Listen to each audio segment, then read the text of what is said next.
আসসালামু আলাইকুম সবাইকে জানাচ্ছি ঈদের শুভেচ্ছা। এক মাস রোজার পরে এলো সবশেষে খুশির ঈদ।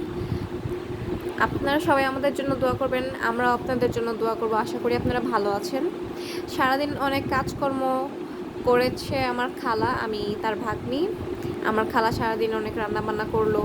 আর এখন তো ওয়েদারের অবস্থা ভালো না, যে গরম, সবাই অসুস্থ হয়ে পড়তেছে। আমরা আমাদের সামর্থ্য অনুযায়ী ভালো মন্দ রান্না করেছি, আল্লাহর রহমতে আলহামদুলিল্লাহ।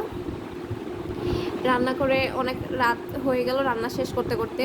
অবশেষে আমার ভাগ্নি, মানে আমি আমার খালাকে মেহেদি দিয়ে দিলাম জোর করে। ভাবলাম যে এত কাজ করো, এত কষ্ট করো, আসো তোমাকে একটু হাতটা সুন্দর করে সাজিয়ে দিই। যদিও মেয়েদের জন্য মেহেদি দেওয়া সুন্নত, ঈদের খুশিতে সবাই মেহেদি দেয়। আমিও আমার খালাকে মেহেদি দিয়ে দিলাম। সে দিতে চায়নি, তারপরও তাকে দিয়েছি। তার হাতে মেহেদিটা কি সুন্দর ফুটে উঠেছে, কারণ আমার খালা হাতটা এভাবে সুন্দর আছে, অনেক ডিজাইন দেওয়া যায়। যদিও আমি মেহেদি দিয়ে দিতে পারি না, মনে হয় এই পর্যন্ত মেহেদি দিয়ে দিয়েছি 2বার, সেকেন্ড থার্ড টাইম ট্রাই এটা আমার। তো আমি আমার ই সর্বোচ্চ চেষ্টা করে মেহেদিটা দিয়ে দেওয়ার চেষ্টা করেছি। ভুল ত্রুটি হলে ক্ষমার দৃষ্টিতে দেখবেন। সবাইকে জানাচ্ছি ঈদের শুভেচ্ছা। সবাই ভালো থাকবেন, আমাদের জন্য দোয়া করবেন, লাইক কমেন্ট শেয়ার করে দিবেন। আপনারা মেহেদি দিয়েছেন কি না আমাদেরও জানাবেন কমেন্ট করে। আমরা আপনাদের জন্য দোয়া করব, আপনারা আমাদের জন্য দোয়া করবেন।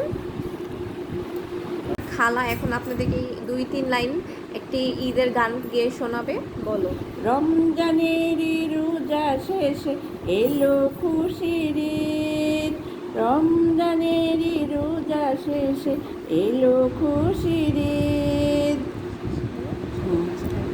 সবাই আমাদের ভিডিওর পাশে থাকবেন, সবাই লাইক কমেন্ট শেয়ার করে দিবেন, আমাদের জন্য দোয়া করবেন। রোজার শেষে ঈদ এসে গেল, সেজন্য আমরা অনেক খুশি। আমাদের জন্য দোয়া করবেন, আমরাও আপনাদের জন্য দোয়া করব। হ্যাঁ হ্যাঁ, হাতের মধ্যে আমার ঈদ মুবারক লেখা আছে, যদি একটু খেয়াল করে দেখেন তাহলে দেখতে পারবেন। সবাইকে জানাই ঈদ মুবারক। আসসালামু আলাইকুম, আল্লাহ হাফিজ।